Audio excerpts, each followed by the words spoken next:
Hey, welcome into Rob Wright Gen X Pop Culture. And today we are talking about the Mission Impossible movies. I don't have any guests joining me, but that's okay. I'll take you through these movies and tell you what I like about them, including the latest one, the eighth film. Uh, these movies are a lot of fun. And first off, I just want to say the most important when you're not muting your mic on accident while you're grabbing the physical media is to own them on physical media. This is the first set of six, the first six movies, all in a collection, and then this is the seventh one. Of course, the eighth one is not yet out on Blu-ray or 4K yet, but when it does come out, rest assured I will get it as well. Because what makes the movie even more fun is to own it on physical media. Physical media allows you to watch it anytime you want. Allows you not to worry about any kind of edits that any kind of streaming platforms might have for it. Also, it allows you to go into special features and in depths about the movie, which is a lot of fun. I don't know about you guys, but I sometimes enjoy watching the making of some of these films, how they do some of the stunts, all the things that go into making a action-packed movie like the Mission Impossible movies. That's part of the fun of it. Also, sometimes you get cutscenes and other stuff in your physical media, which is great. So what makes these movies so great? Well, I think first off, you couldn't make these movies great without the original TV show. We got to give a nod to that first. The original TV show was an incredible show that was on for several years. It really set up the stage for kind of the story and the Impossible Mission Force. And so without the original TV show, you wouldn't have these wonderful movies. Today, we're going to focus on the movies. At some point later on, if you want me to go over the TV show, I'd be happy to. There's some great episodes of it, and it was a great TV show that lasted several years. And, it's on physical media, so go get it as well. I don't have it on physical media, but rest assured, after seeing all eight of these, I probably will go buy the original ones as well. The other reason why these movies are so good, let's face it, Tom Cruise. Say what you want about Tom Cruise. I think that Tom Cruise is one of the last true movie stars that we have out there. Tom Cruise does his own stunts, which is just phenomenal at his age in his 60s. He is very involved in the filming, the production, just everything that goes on with any movie that he's in lately. The other thing that I would say that Tom Cruise does that I love is that he's not political. He's not overly political like a lot of other people in Hollywood.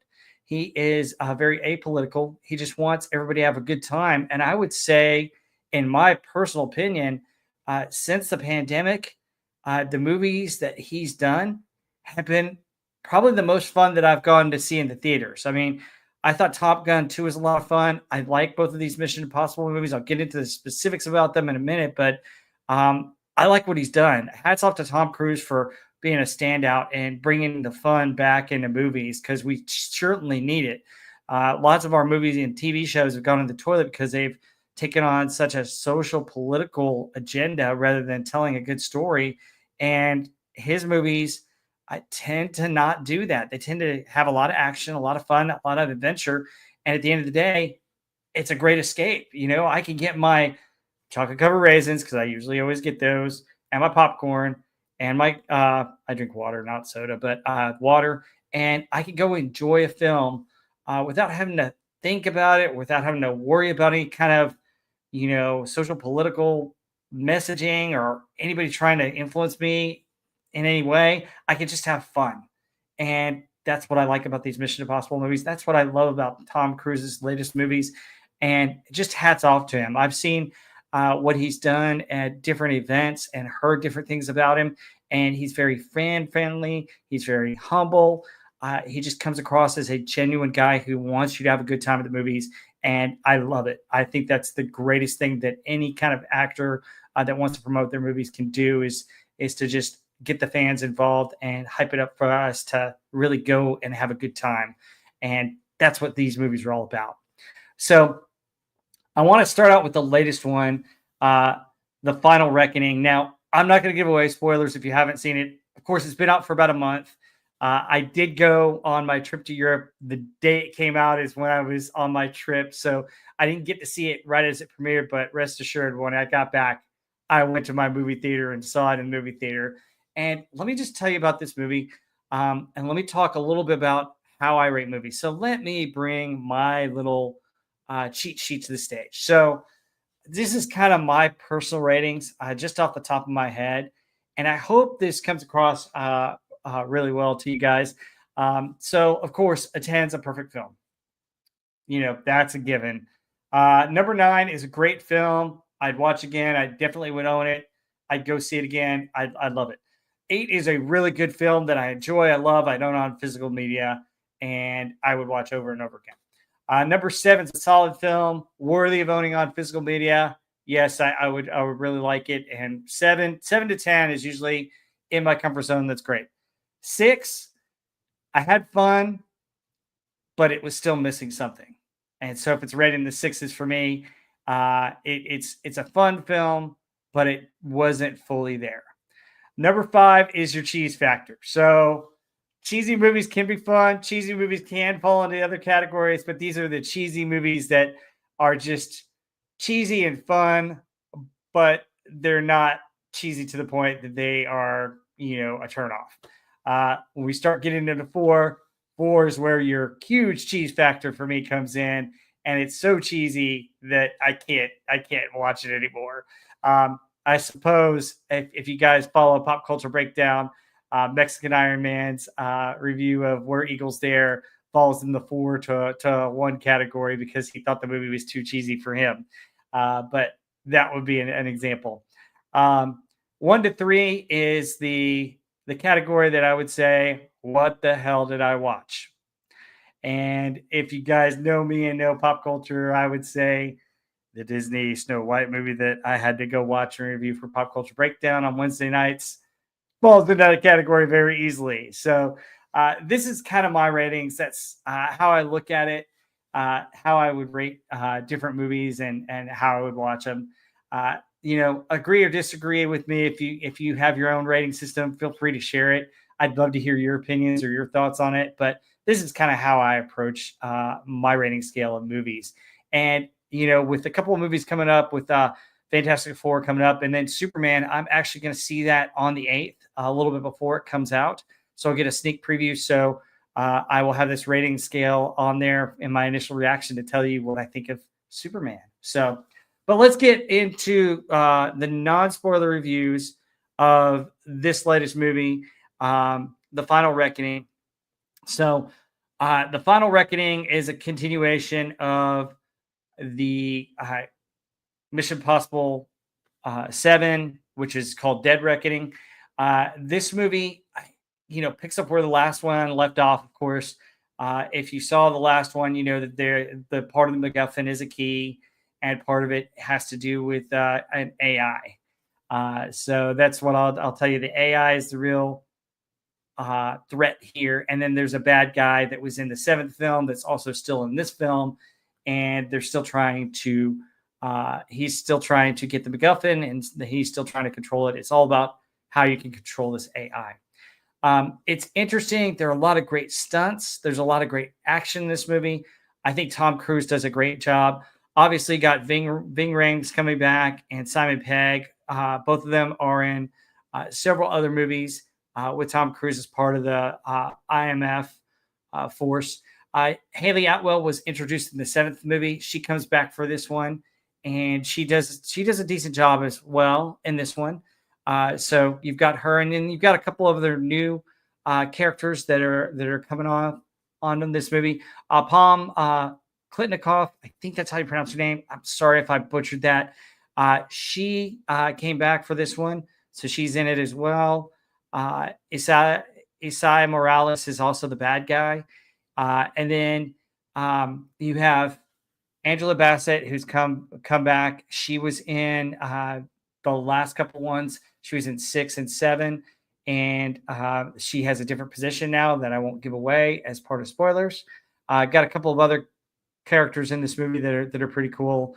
I just don't want to give away some of the hints, but This movie has a lot of interesting stunts, has a lot of cool stuff in it. Like a lot of the other Mission Impossible movies, it does connect. And this one connects all 8 movies. So if you follow the Mission Impossible movies and watch them, you'll realize that they kind of interconnect. The first one kind of stands out on its own. It doesn't necessarily connect except with the characters and some of the twists kind of connect the rest. But the second one has, for instance, a bio weapon. Well, the bio weapon is also reintroduced in Mission Impossible 6. You've got the third one that introduces the rabbit's foot. The rabbit's foot is referenced in 8, and it's also kind of referenced throughout 4, 5, 6, 7. You've got the Syndicate, which is 5 and 6. 6 with the Apostles as well as the Syndicate, and both of them kind of feature in the next one. The 7th one has this AI weapon, which is actually referenced in the 3rd movie if you catch it. So it's very interesting how they all connect, and the 8th film really does connect. It takes a character from the very first movie and puts him as a kind of a vital side character in this one, which his picture might show up on some of these reviews. But Tom Cruise does an awesome job with all of these stunts. There's an awesome plane scene, which you can kind of see here in this picture that he does. There is one of the actresses I mentioned, and she does play a vital role. Of course, she was one of the head of like the CIA in the 6th movie, but she's since moved up, and I won't tell you anymore. But Tom Cruise has to basically get the key and kind of go into the submarine to try and from the 7th movie and try and get the AI. That's the whole thing. Try and stop the AI and stop the main bad guy from doing it. So Ving Rhames is back as Luther. He is the computer genius. He does a great job in this movie. I won't give away his plot line because it's a special plot line that I think is really good for his character. This is the AI. Kind of scary because the AI basically in this movie does control some very vital things. And if you think about the what they were going after in the 3rd and 4th movie, in a way, it does relate to that. I will say no more, but let's just say Universal Armageddon is where it's at, and that's what this AI can control. Which, and honestly, when I think about this, it really is scary. If there was really an AI that could become self-aware and start taking over governments and different things, that's some scary stuff. So while AI is a useful tool, if it becomes self-aware like this thing, that's a really scary threat, and that's very real world type of thing. I hope we're not there yet, but who knows? Anyway, here's the guy. So if you recognize this actor, you might. If you recognize him, he's in it, and he was in another Mission Impossible movie. If you can guess which one, I'll let you know in a few minutes as we go through them because you may see his picture again. But yeah, he's in it. He reprises his character.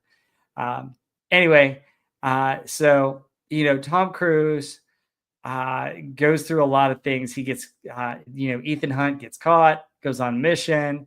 The typical types of things that you expect out of this movie are in it. It's a lot of fun. However, I would say that this movie doesn't quite live up to the 7th film. I think the 7th film is a little bit better than this one. I think this film it's a solid popcorn movie. It's a lot of fun. It's between probably, it's probably about a 7. But I think this film is a little bit weaker than some of my favorites. If I were to overall I'll give you kind of my overall ratings, but I will tell you that there's a grouping of a few that are there, and then there's a couple that kind of stand out on their own. And you can probably guess if you know anything about the ratings or anything like that. SB4H, in regards to AI, always say please and thank you to Gronk or Chat GPT. That way AI might spare you knowing you were polite to it. Absolutely. Oh, yeah, I agree. I mean, be nice to your AI because your AI could control you someday.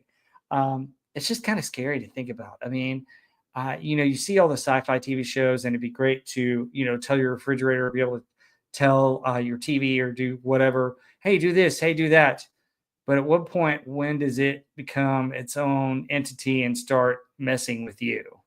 So, um, there's a really cool diving scene in this. I don't know how he survives it. Remember in episode 4, he has that Mission Impossible 4. He does have that scene where he has to go, or no, Mission Impossible 5. Sorry, fifth one, where he has to dive down and get the control chip. It's similar to that in a way. Here's the group again. Here's more of him hanging on the plane, and of course, you can't have a Mission Impossible movie without Tom Cruise running. I mean, it's been the kind of the joke. He always runs in some of his films, but he does, and he does a good job running. I mean, who runs better than Tom Cruise? I tell you, I don't think anybody. But yeah, he's always running in his movies, and you see that here. So there's some more pictures that I've got here. There's him on the plane again. And there's Ving Rhames as Luther. But the thing about this movie that the reason why it doesn't live up to the other ones is that I don't think the villain is as strong. You've got the carryover villain, but he's not as big of a threat. Of course, the AI is its own villain, but it doesn't really talk. I mean, it gets in the minds of people and you kind of know what it's thinking, but you don't have a sense of any kind of discussion it has or any kind of takeover. So it's not like your sci-fi horror computer controls where the computer actually talks to you or anything like that. Now it does, when you link to it, it does, tell Tom Cruise and some others what it's thinking and what it's trying to do as they try and control it, and it tries to control them. You get some of that, which is interesting, but it really doesn't, outside of that, it doesn't really do anything. And then the main bad guy villain that you see in this movie, unfortunately, kind of the ending of him is kind of cheesy and hokey and punk. Let me see if I can find, I think I got a picture of him, but yeah, I don't. I thought I did, but anyway, yeah, he goes out like a punk, and that's what I didn't like. I wish the end of the main human villain was a little bit better in this one, but overall, I think it's a fun movie. It's still out in theaters. If you hadn't had a chance to go see it, it's worth a matinee. Go buy popcorn and watch it. It's fun to watch. It's fun to kind of turn off your brain and go watch. And then in a little while, after I go through all the Mission Impossible movies, I will rank every single one of them for you. Where does this rank? Well, it ranks below 7. So we'll see. And just to let you guys know, there's a grouping, and then there's mainly ones on their own. But what were your thoughts? Have you guys seen the Final Reckoning? What did you guys think of it? Let me know in the comments below. But let's talk about the other Mission Impossible movies. Let's start from the beginning here. Now, the thing about Mission Impossible is these movies started 29 years ago in 1996. Can you believe that it's been that long? So the first one came out in 1996. Then we got another one in 2000. Then it was 6 more years before we got another one. And then we had to wait even longer for the fourth one. And then it seemed to be every couple of years for 4, 5, 6, 7, and 8. But the first one kicked off all the way back in 1996. I mean, hard to believe that it went back all the way. I mean, Tom Cruise, 30 years doing Mission Impossible movies. That's insane. But the first one, I definitely want to talk about it. And we'll go in order here, and then I'll give my final ranking. But here is, wow, I'm already way into my slides here. Hang on. You think these things will start off in the at the beginning, but they don't. All right. So, Mission Impossible. So, starring Tom Cruise, basically, this one kicked it all off, and it stars Tom Cruise and Jon Voight. And essentially, what this is there's a list that's out there, a knock list, which has a list of all the undercover operatives, and that's kind of what they're trying to do. This movie starts out with a really interesting twist, and we will do some spoilers on here. Basically, Ethan Hunt is there, and he is really working with Jim Phelps, John Voight's character, and basically everybody on his team and a mission at the beginning dies. And so he's basically trying to figure out what happened. And basically, the villains are trying to get a knock list, and he has to try and get the list first in order to prevent them from getting it. So it's very interesting. It's very fascinating. I thought it was a great way to kick off the movies, and it's got a good score. I think it's just an interesting movie. You've got the twist where some guys betray him. Jean Reno kind of betrays him. Of course, you introduce Luther by Ving Rhames, who's in just about every single one of these, and he does a good one. And then you have some amazing stunts.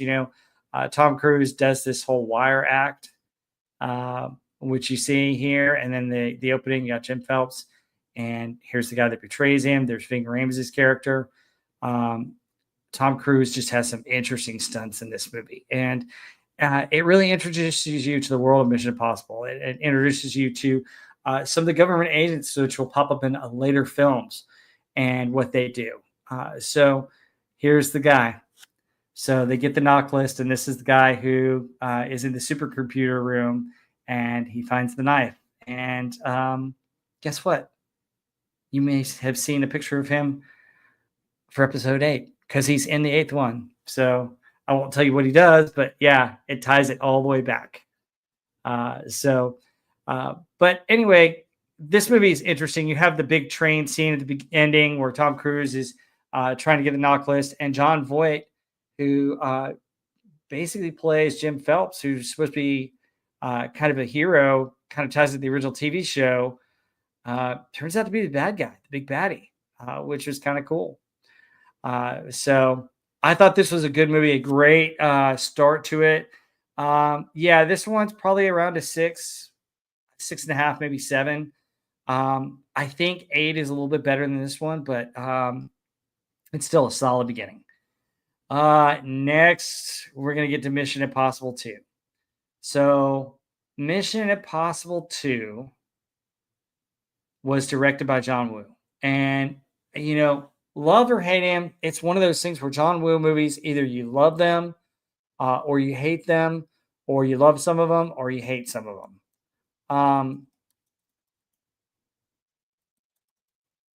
He's well known for his incredible stunts. And I will say that he does amazing with some of these stunts. I mean,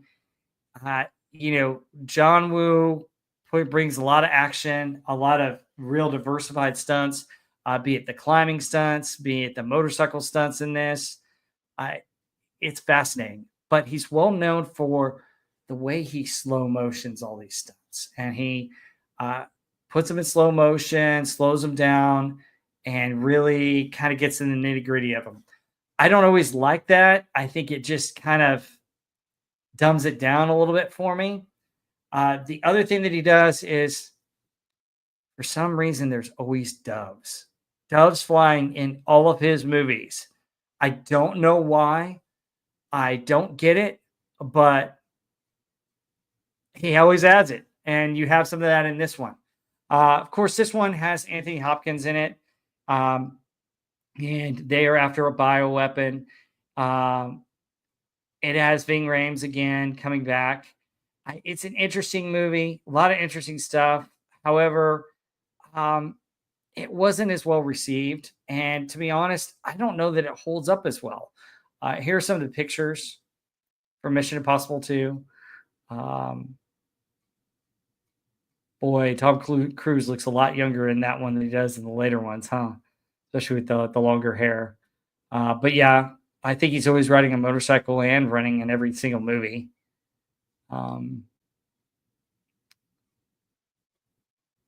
But yeah, there's Anthony Hopkins' character, and then some more action scenes. There's the epic action on a bike, where they have the slow mo scenes, and then of course his climbing at the beginning with the glasses, where uh, your mission should you choose to accept it, and then it's the throwaway. So really, Mission Impossible 2, I think, is probably the weakest one. We'll find out for sure when I rank them. But what do you guys think of Mission Impossible 2? The bioweapon, the others. I saw this movie in the theaters. I enjoyed it, but I didn't, now I don't think it's as watchable as some of the other ones. Let me know what you guys think. It's interesting. I mean, it did get some nominations for some of its special effects, which were good and really groundbreaking at the time. I mean, it came out in 2000. So we're talking, 25 years ago, which is hard to believe. Hard to believe it's been 25 years and we're still making Mission Impossible movies. All right, Mission Impossible 3. All right, so I have to say this one is interesting. So Mission Impossible 3, I'll be honest with you, I think it's a good movie. I have a lot of fun. I think it's watchable. I think it has a fantastic villain in it. I think the story is really good. The villain is played by Philip Seymour Hoffman, and this is about the rabbit's foot. And what the rabbit's foot is essentially the rabbit's foot basically is a way for terrorists to find out more about the U.S. plans and how the U.S. would strike them. It's military secrets, is what the rabbit's foot kind of is. But yeah, you've got Philip Seymour Hoffman, who does an incredible job. I mean, we lost this actor in an early age. I mean, it's so sad that we no longer have him. He is a fantastic actor. He's done some wonderful stuff. I really think highly of him as an actor, and I wish he was still with us because he really did a great job in several movies. I have not seen his Capote movie, but I heard he did a great job as Capote. But he does play a wonderful villain in this movie. And this movie is action packed. It really has a lot of cool stuff. Lawrence Fishburne joins the cast as kind of one of the head of the IMF. We introduced Simon Pegg's Benji in this film, and he's a staple for the rest. Ving Rhames comes back as Luther. He's great. The other cool element of this movie is that Tom Cruise at the beginning is out of the IMF, not fully, but he's kind of semi-retired, and he actually gets married. His wife is Julia, and she is a big part of this one and kind of the next ones. We also introduce another character, Maggie, who is played by Zen, and she does a great job in this movie. And it's really nonstop action from start to finish. But the thing about this one that just blows my mind, and it just drives me crazy to think about this. And folks, if you know me and you know Doomcock and you know basically Pop Culture Breakdown and everything, this movie was directed by J.J. Abrams. Now, this is J.J. Abrams before he did Star Wars and before he did Star Trek. This is J.J. Abrams back when he did some good quality movies. So this is one of his good ones. But I can't freaking believe that he wrote it with these guys. So J.J. Abrams also wrote this. He wrote it with Robert Orci and Alex Kurtzman. So what gets me on this movie, while I want to like it, while I want to say that it's one of the better ones, while I enjoyed it, while it is still watchable, while the performances are great, the action's good, there's no woke stuff in it, it's fantastic. It's a freaking Alex Kurtzman, J.J. Abrams movie. Oh my goodness. Now, Bad Robot actually did a lot of these movies, and these were some of the movies that they actually did really well, better than it is Star Wars or Star Trek, in my opinion. But J.J. Abrams and Alex Kurtzman made this movie, and yet they screwed up Star Trek and Star Wars. How do you get Mission Impossible so right in Star Wars and Star Trek, which I would say are, have so much lore and so much to them so wrong. It's hard. It's difficult. I mean, this movie has a great plot. It introduces his wife. It introduces a great villain in Philip Seymour Hoffman. It has great action with helicopter scenes. It has Ethan Hunt doing all kinds of amazing escapes and stunts. They introduce the disguise element and voice activation. They introduce a character that really brings a personal conflict to the stage in the thing. And there's personal stages for Ethan Hunt. There's car chases, there's blow up scenes. I mean, this film has everything you want, but it's written by Alex Kurtzman and J.J. Abrams. And I don't know. I don't know what to think. And the problem I have with it is not this movie. I think this movie is a good example of what they should have done. I mean, what they could have done, what we were expecting, what we were hoping. But man, just what they've done to Star Wars and Star Trek, it's hard for me to like this movie because of that. It's hard for me to like it because of that stuff. I don't know. What do you guys think? Did you know that J.J. Abrams and Alex Kurtzman were involved in Mission Impossible 3? Have you seen Mission Impossible 3 recently? Yeah, I just ooh, I want to like it, but I can't. So anyway, that movie came out in 2006. So we had 1996, and then 4 years later, Mission Impossible 2. Then we wait 6 years for Mission Impossible 3. So Mission Impossible 3 comes out. It was successful, but we had to wait several years for Mission Impossible 4. And I thought Mission Impossible 4 was amazing. So Mission Impossible 4 is called Ghost Protocol.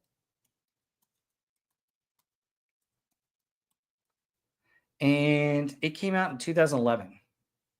So we had to wait another 5 years for Mission Impossible Ghost Protocol. So Mission Impossible Ghost Protocol is a great movie. So here's who we have in this movie. Obviously, you've got Tom Cruise and Simon Pegg coming back and Ving Rhames. So those three are staples kind of for the rest of the movie.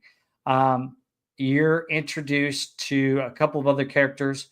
Jeremy Renner, Brandt, is introduced in this movie, and he's in the next couple of movies. Josh Holloway, who played Sawyer in Lost, has a cameo appearance, and he does a good job in that. The main villain is Hendrix, and this movie essentially is about basically bad guys trying to get a hold of nuclear weapons and nuclear codes.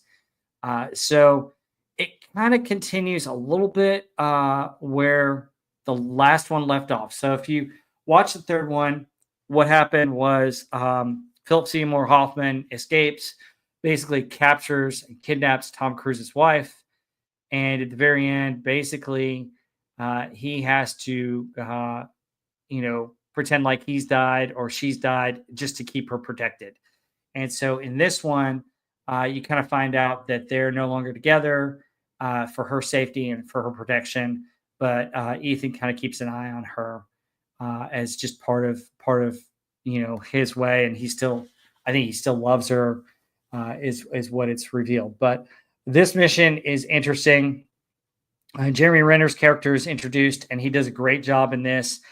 This movie has a lot of action. It starts with Tom Cruise being in a prison in Russia, and he basically has to get one guy out to really lead them to the terrorist group that is trying to buy these nuclear weapons.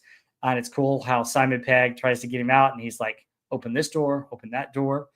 The other thing that happens in this one is he and Simon Pegg have disguised themselves as Russian soldiers, and they blow up the Kremlin trying to get him. So that's that. And then they go to Dubai, and there's a cool sandstorm. And also we get some cool cars like this. I think it's not a Lamborghini. It's something else, but wow, what a cool car. You have Tom Cruise doing his stunts on one of the buildings in Dubai. Amazing stuff. He has those gloves that kind of stick like Spider-Man. It's a really cool scene. I like it when they're trying to find the codes for nuclear missiles and who's behind it. So it's kind of cool. This is a very fun movie. A lot of action, a lot of different exotic places. You go to India, you go to Dubai, you go to Russia, you go to I think England, and then of course the States. Uh, the stakes are higher in this one, but yeah, it's a lot of fun. It's a good movie. I think it's one of the better ones. Here's them in Russia. I couldn't find any of the pictures of the Kremlin blowing up, but um, yeah, this one's really good. Ghost Protocol, still very watchable. I actually rewatched it last night and thought it was a lot of fun. Still had a good time watching it. Just an incredible fun movie. All right, so let's get into Mission Impossible 5. Mission Impossible 5 is called Rogue Nation.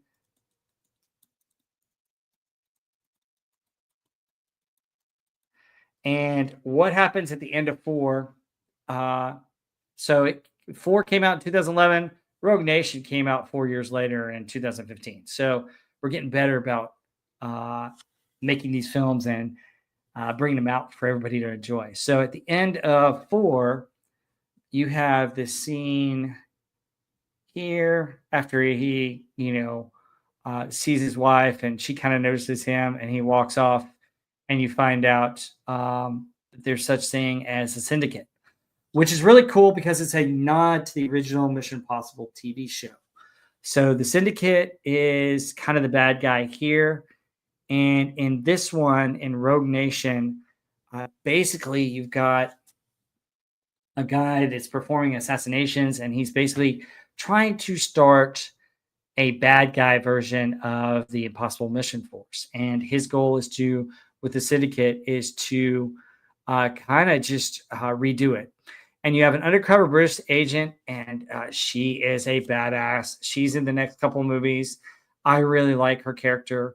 Let me see. I forget the name of her character. Let me see. Ilsa Faust is the name of her character. It's played by Rebecca Ferguson, and she does a phenomenal job. Of course, we've got Jeremy Renner coming back for this one.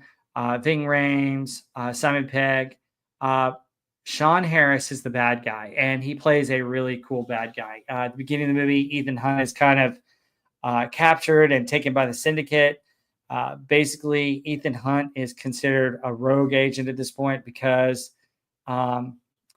essentially they don't believe the syndicate is real. They believe it's just some fake thing. And then Alec Baldwin is now the head of the CIA and the head of IMF.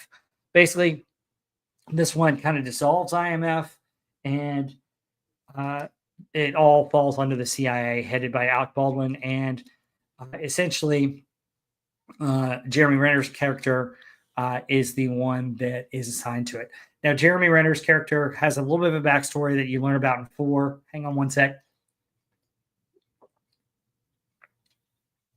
Sorry, my throat was getting dry there.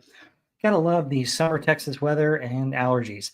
Anyway, so Jeremy Renner's character, who met in the last one, was assigned to really watch Ethan's wife, and he finds out at the end that he doesn't have to do that anymore because Ethan really keeps tabs on her, and that it's not his fault that she supposedly died because she's really alive, and he didn't know that.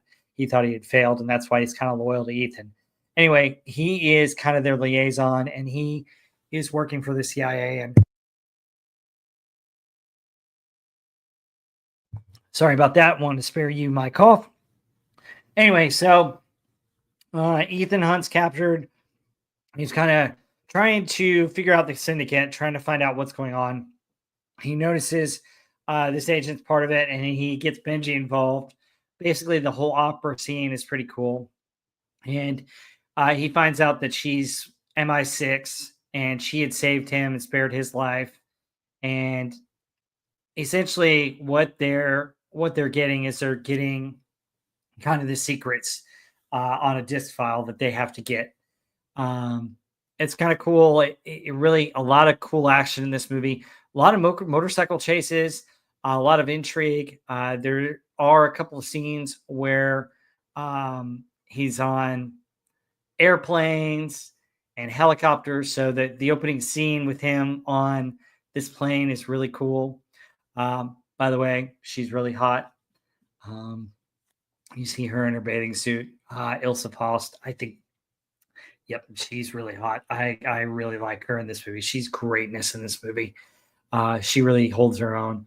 But another cool scene is basically there's a swimming scene where he has to go in this tank and has to basically go underwater and retrieve or put in a disc so that Simon Pegg's character can infiltrate the government building and actually go in there and get the secrets that they need to exchange to the bad guys for other stuff and get what he needs. So to lure him in a trap. And it's really an intriguing movie. A lot of it takes place in London and other parts of Europe. It's a lot of fun, a lot of action, a lot of adventure. This one is a little bit more intellectual in a way, but I think it does a great job. I think the villain is superb. I think he's probably the second best villain to Philip Seymour Hoffman's villain in the third one. And I think this movie really brings back a solid villain that you're trying to prove. You're trying to prove that Syndicate is real and there's a evil IMF force out there that they have to go up against. And that's what I think makes this movie great and one of the better ones. It was really well received. I remember going and seeing it in the movie theater. I thought it was great, and it's just a top-notch movie. And I watched it this afternoon before coming on here, and it's fantastic. It's very watchable again. A lot of fun. Tom Cruise does his own stunts as usual, and he does a fantastic job.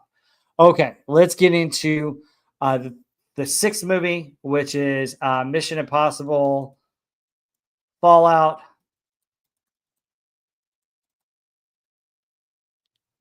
And this is the sixth one.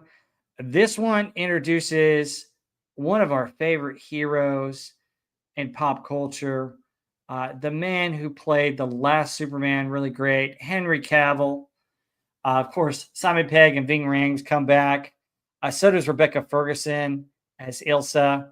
Erica Sloane is introduced as a government agent in this one. We do have more the arc with his wife, Julia. And we get Alec Baldwin's character coming back. At the very end of the last one, he kind of becomes head of the Mission Impossible Force team, and he's still a government contact. And Angela Bassett is kind of his boss.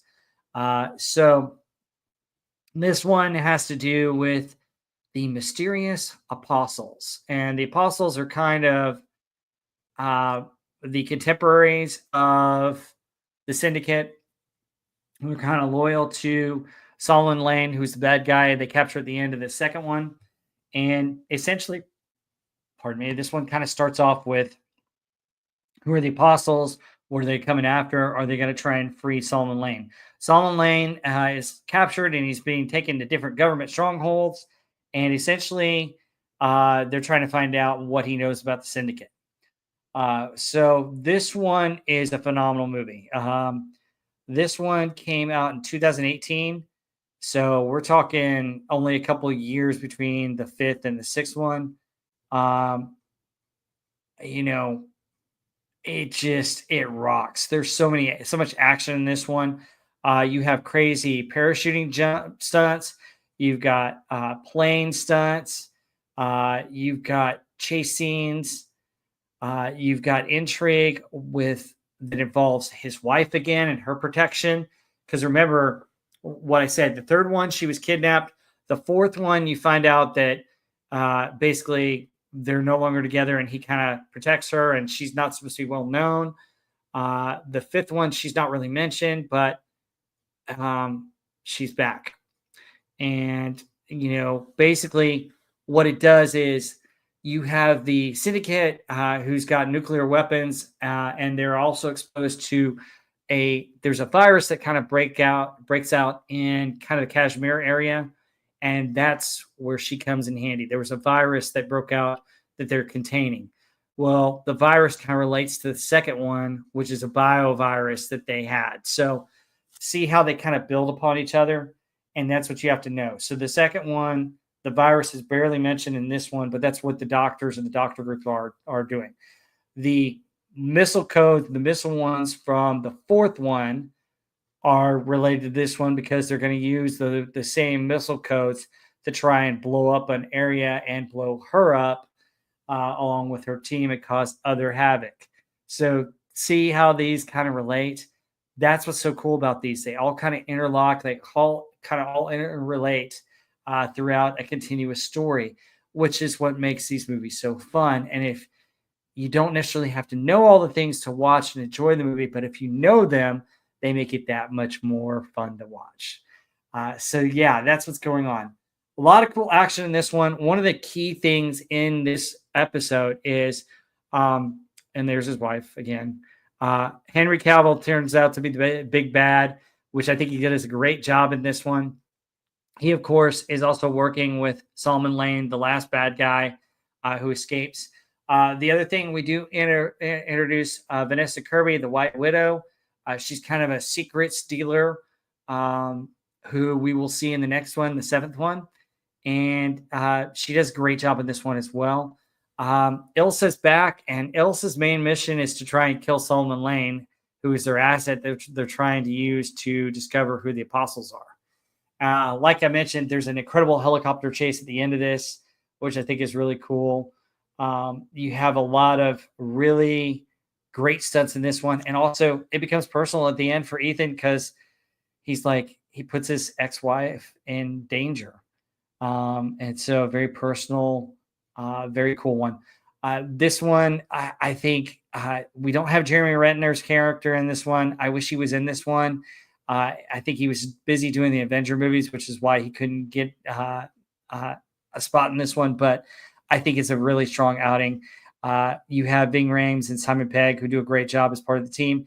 Henry Cavill is a great villain. You think he's a good guy, and then he turns coat, which is great. And then, of course, Sean Harris is the ultimate mind blank for you as a villain. So fantastic stuff. This movie was amazing and great. All right.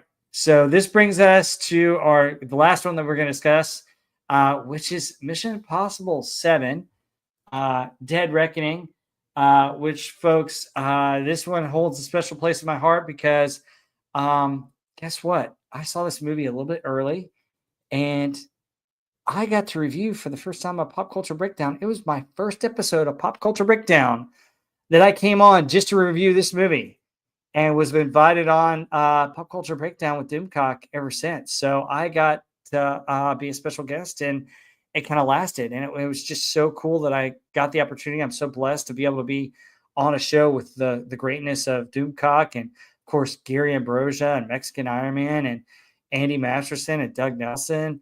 All those guys are just phenomenal. And to be able to do a show with those guys is just amazing. I'm so lucky to be able to get to do that show every week. I mean, such wonderful guys. But Mission Impossible Dead Reckoning is a great movie, and let's get into this one. I don't know. Did you guys see this movie in the theaters? So it came out, post-pandemic, and it was one of the movies that I got to enjoy post-pandemic.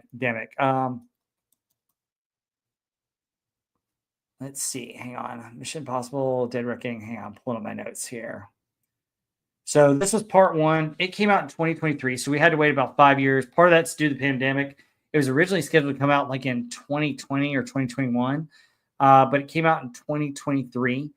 And this movie, I think, kicks butt. Tom Cruise has some amazing stunts in this. I mean, there is a stunt with the train and a motorcycle that is just phenomenal. And the fact that apparently in doing this stunt, he did it like 6 or 7 times. I'm blown away by that. It's just amazing. But in this one, you've got Simon Pegg and Ving Rhames coming back. Rebecca Ferguson as Ilsa comes back in this one. Sad to say that she dies in this one, which is sad because I love that character. I thought she was great. Vanessa Kirby returns as the White Widow, and she's very key to this one as well. They introduce Palm Kulintov, and I hope I didn't get that wrong. That's a very hard last name um, to pronounce. Um, she's an interesting villain in this one. She's just awesome with the sword, and she's just that femme fatale that's just kind of your good baddie that just can hold her own. I think she's pretty cool in this. Uh, Isai Morales is the bad guy in this one. He plays Gabriel, and he's pretty cool. This one involves a nuclear submarine that's a Russian sub, and essentially the AI that's supposed to help the Russian sub out turns on it and fires missiles at it and sinks the sub. And keys float to the top, and there's keys to control the AI, which has become kind of self-aware, and the AI is taking control of everything. And the idea is to try and get these keys before Gabriel does. Now, it introduces a new character, and you see him on screen right now. And that character, let me see if I get his name. You got Kittredge coming back.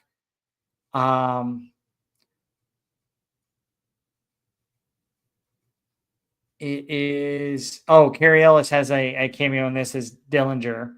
Let's see, hang on, what's this guy's name? Anyway, he is the son of John Voight's character from the very first one.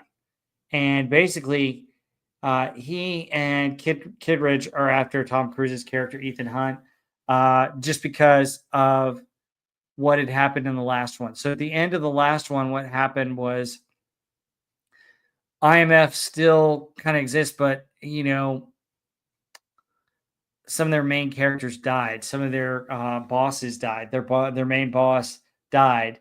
And so they're kind of still after Ethan for this, blaming him for that. And he's still kind of considered rogue. And he's one of the main bad good guys that goes after Ethan Hunt in this. The main bad guy is Gabriel, and Gabriel uses this machine to connect with the AI. And his goal is to try and have total world domination and total control over the AI, which is kind of cool. Vanessa Kirby's the White Widow character is interesting in here. She's the arms dealer, and she's kind of the between Tom Cruise and everybody. She's kind of a neutral character, but it's interesting the role she plays. There we go, is Kittredge, who's trying to go after Tom Cruise. And if you remember in one of the movies, Tom Cruise actually infiltrates the CIA and basically poses as him and steals some secrets. So that's part of the reason why they're still after him. It goes back to the other ones. Let me tell you, it's kind of crazy. So you still have the Syndicate. You have a whole bunch of other types of stuff, which is referenced in this one. The other thing about it is in the third movie, you have Benji Dunn's character played by Simon Pegg, who mentions, you know, that the thing that scares him the most is an AI taking control of everything. Well, lo and behold, that's what's going on in the 7th and 8th movie. We're also introduced to an interesting character played by Haley Atwell. She does a great job as Grace. Grace is kind of a pickpocket thief who kind of is coming along for the ride, but she becomes a great asset, and she's used really well in this movie and the next one to really help out. But I found this movie great. I really enjoyed it. I thought this movie was a lot of fun. I actually like it better than the 8th movie, even though the 8th movie is kind of a continuation of it. But yeah, it's great. So let's talk about these 8 movies all together and see how I would rank them.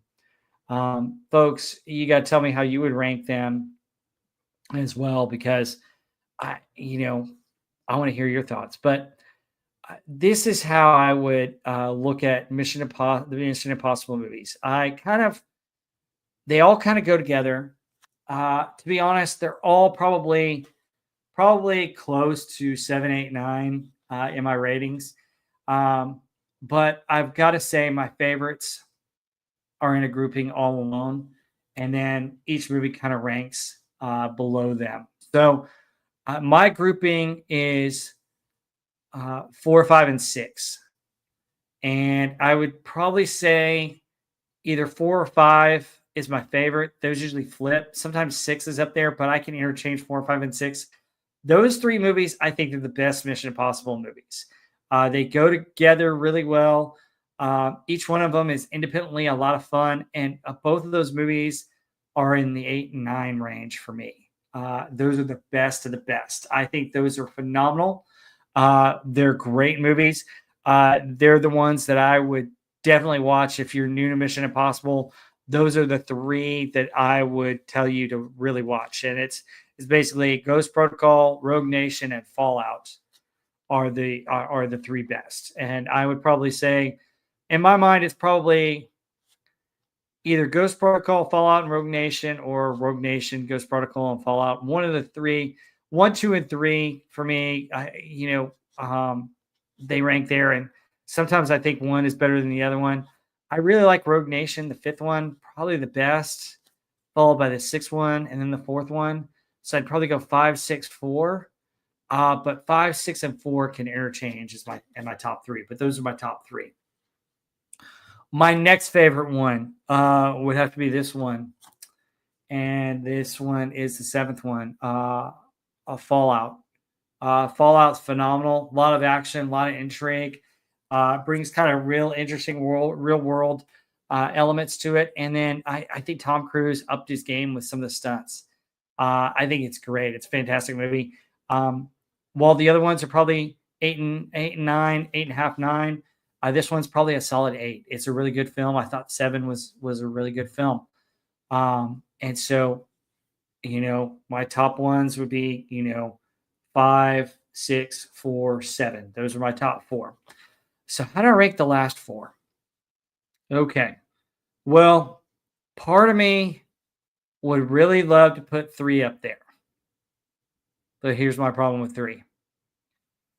It's Alex Kurtzman. Oh, Alex Kurtzman wrote it along with J.J. Abrams. And while I love what they did, and I thought their early stuff was good, I still, just because what they did to Star Wars and Star Trek, I can't rank it Alex Kurtzman and J.J. Abrams movie that high. So I have to go with the 8th movie. I think the 8th movie is a solid between a 6.5 and a 7. The 8th movie would be my number 5 Mission Impossible movie. It was a lot of fun. I like the fact that it ties to the other ones, although kind of cheesy, kind of hokey. The thing I really wish they had a better ending for the main bad guy, Gabriel. If they would have had a better ending, it would have been higher on my list. But yeah, I'd have to rank it as the number 5 movie. Okay, my bottom 3. So I would have to go, because I can't justify Alex Kurtzman and J.J. Abrams again, I would have to say the first Mission Impossible would come in at number 6 for me. It would be the 6th best movie. It's original. It started off. It has some really good twists, a little bit of shock value, some great stunts. Tom Cruise really comes alive as the character and does a great job. It still holds up. I still have a fun time watching it. I do love the computer scene where he goes and does a balancing act. The helicopter scene and the train scene at the end are great, and it's just a fun film. So that would be the number 6 movie out of 8.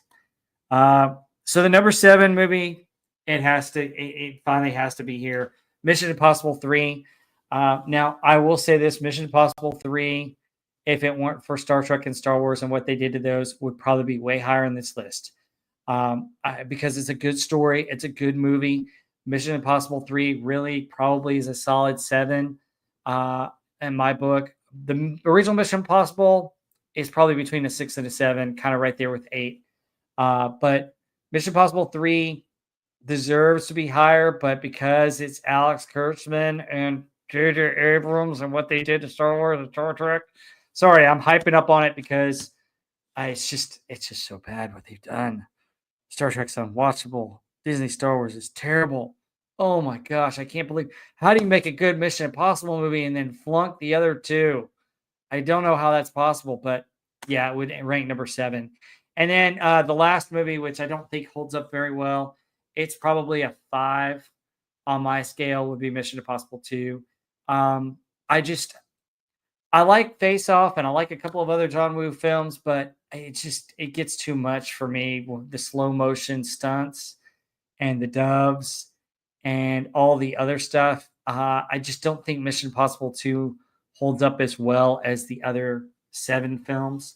Um, I really wanted to like it a lot more, but I watched it a few weeks ago and I just was like, oh, I can't watch this. I didn't think it was that great watching it again, but there are parts of it that are really solid. But again, um, some of the stunts are cool. I mean, Tom Cruise doing all the climbing and um, in the park in Monument Valley is really cool. But at the same time, I don't think it's that great. The bioweapon, even though Anthony Hopkins is in it, I just didn't think it worked for me. So anyway, there's my rankings. 1, 2, and 3. The first, second, and third place are um, the fourth, fifth, and sixth movie, followed by the seventh movie, then the eighth movie, the first movie, the third movie, and finally the second movie. What are your thoughts? How would you rank the Mission Impossible films? What would you do with them? What do you like about these movies? What's your favorite one? Have you seen the latest one? If not, go see it because I think it's worthy inclusion, and definitely I will get it on physical media. And I would say get these on physical media. I strongly recommend box sets because it's easy to own all of them in a Blu-ray or 4K format, and then you get all of them and you can watch them whenever you want. But what are your thoughts? Tell me in the comments below. Let me know what you like and what you liked about these. Tell me about Mission Impossible. What do you think is great about these movies? I think for me, Tom Cruise takes the cake. He makes these movies what they are. Certainly the last 5 films have been just phenomenal. And I hope that we get another one. I would like to see another one. It did leave room for another one, which I'm not going to spoil, but that is cool. And if he wants to do another one that has another great story, more action and more fun, I'm all for it. So Tom Cruise, if you're watching this, which it'd be awesome if you were, please make another one. We'd love to see another one. Anyway, share your comments and thoughts below. Here's what's coming up on my channel on July 4th. I will do a live stream where I talk about some of our founding fathers. And for July 4th, we should recognize them.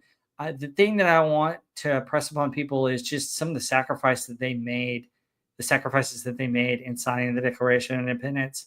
I think we overlook that. And I want to share some of their stories. That's very important to me.